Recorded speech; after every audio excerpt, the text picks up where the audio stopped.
Air India ਦੀਆਂ ਉਡਾਨਾਂ ਜਿੱਥੇ Canada ਵਿੱਚ ਰਹਿੰਦੇ ਭਾਰਤੀਆਂ ਲਈ ਬਿਨਾਂ ਰੁਕਾਵਟ ਭਾਰਤ ਤੱਕ ਪਹੁੰਚਣ ਦਾ ਇੱਕ ਜ਼ਰੀਆ ਹਨ, ਉੱਥੇ ਹੀ ਅਨੇਕਾਂ ਯਾਤਰੀ ਇਹਨਾਂ ਉਡਾਨਾਂ ਵਿੱਚ ਸਾਫ਼ ਸਫਾਈ, ਟੁੱਟੀਆਂ ਸੀਟਾਂ ਅਤੇ ਖਰਾਬ ਐਂਟਰਟੇਨਮੈਂਟ ਸਿਸਟਮਸ ਨੂੰ ਲੈ ਕੇ ਸ਼ਿਕਾਇਤ ਕਰ ਰਹੇ ਹਨ।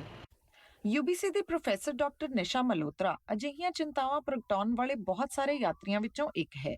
ਉਹਨਾਂ ਏਅਰ ਇੰਡੀਆ ਦੇ CEO ਨੂੰ ਇੱਕ ਓਪਨ ਲੈਟਰ ਰਾਹੀਂ ਵੈਨਕੂਵਰ ਤੋਂ ਦਿੱਲੀ ਅਤੇ ਵਾਪਸ ਆਉਣ ਵਾਲੀਆਂ ਉਡਾਨਾਂ ਦੌਰਾਨ ਆਪਣੇ ਤਜਰਬਿਆਂ ਦਾ ਵੇਰਵਾ ਦਿੱਤਾ ਹੈ।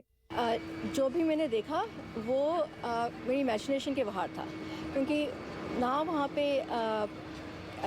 खाना ठीक था, जो सीट्स थी उनमें से आवाज़ आ रही थी सिर्फ बैठने से, और जो सेफ्टी वेस्ट थी वो काफ़ी सीट्स की नीचे गिरी हुई थी, और टेबल्स काफ़ी खुल नहीं रहे थे, और जहाँ तक इनलाइन वो मीडिया का सवाल है, कोई भी टीवी वगैरह या स्क्रीन्स काम नहीं कर रही थी।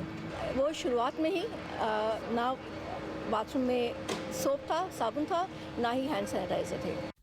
ਆਪਣੀ ਚਿੱਠੀ ਵਿੱਚ ਡਾਕਟਰ ਮਲਹੋਤਰਾ ਨੇ ਬਜ਼ੁਰਗ ਯਾਤਰੀਆਂ ਨੂੰ ਟੁੱਟੀ ਸੀਟ ਤੇ ਬੈਠਣ ਲਈ ਮਜਬੂਰ ਹੋਣ ਅਤੇ ਕੁਝ ਹੋਰ ਜ਼ਰੂਰੀ ਸੇਵਾਵਾਂ ਦੀ ਘਾਟ ਨਾਲ ਸੰਘਰਸ਼ ਕਰਨ ਦਾ ਵੀ ਵੇਰਵਾ ਸਾਂਝਾ ਕੀਤਾ ਹੈ।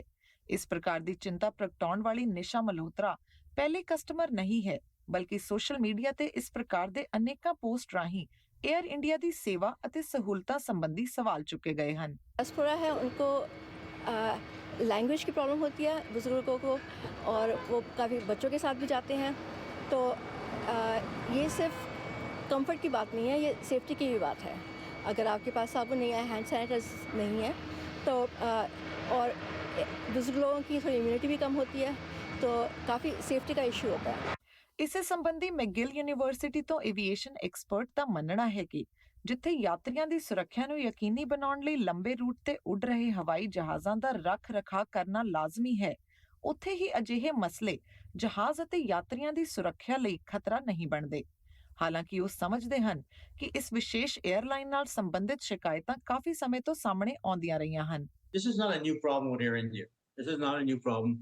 This has been going on for a number of years. The airplanes are very safe. They've been certified to fly in Canada. The crews have been certified to fly in Canada.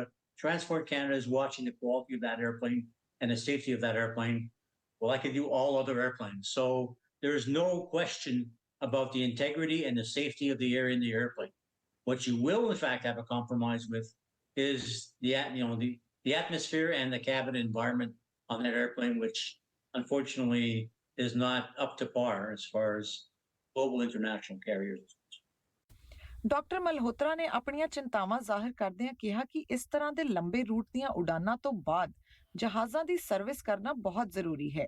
ऐसा नहीं लग रहा था कि ये service हुई हुई है, और मुझे ये भी ख़राब लगा कि क्रू भी एक्सेप्ट कर चुका है कि ऐसी कंडीशंस में हमको ट्रैवल करना है। ਡਾਕਟਰ ਮਲਹੋਤਰਾ ਨੂੰ ਉਮੀਦ ਹੈ ਕਿ ਉਹਨਾਂ ਦੀ ਚਿੱਠੀ ਏਅਰ ਇੰਡੀਆ ਦੀਆਂ ਉਡਾਨਾਂ ਵਿੱਚ ਕੁਝ ਸਫਲ ਬਦਲਾਅ ਲਿਆਏਗੀ। ਉਧਰ ਏਅਰ ਇੰਡੀਆ ਨੇ ਡਾਕਟਰ ਨਿਸ਼ਾ ਮਲਹੋਤਰਾ ਦੇ ਸੋਸ਼ਲ ਮੀਡੀਆ ਤੇ ਸਾਂਝੀ ਕੀਤੀ ਜਾਣਕਾਰੀ ਤੇ ਹੋਰ ਗੱਲਬਾਤ ਲਈ ਪਹੁੰਚ ਕੀਤੀ ਹੈ। ਹਾਲਾਂਕਿ ਓਮਨੀ ਨਿਊਜ਼ ਵੱਲੋਂ ਵੀ ਏਅਰ ਇੰਡੀਆ ਨੂੰ ਇਸ ਚਿੱਠੀ ਸੰਬੰਧੀ ਪਹੁੰਚ ਕੀਤੀ ਗਈ ਸੀ, ਪਰ ਖਬਰ ਲਿਖੇ ਜਾਣ ਦੀ ਸਮੇਂ ਸੀਮਾ ਤੱਕ ਏਅਰ ਇੰਡੀਆ ਦਾ ਕੋਈ ਜਵਾਬ ਨਹੀਂ ਆਇਆ। Rashmeen Rupal, Omni news, Vancouver.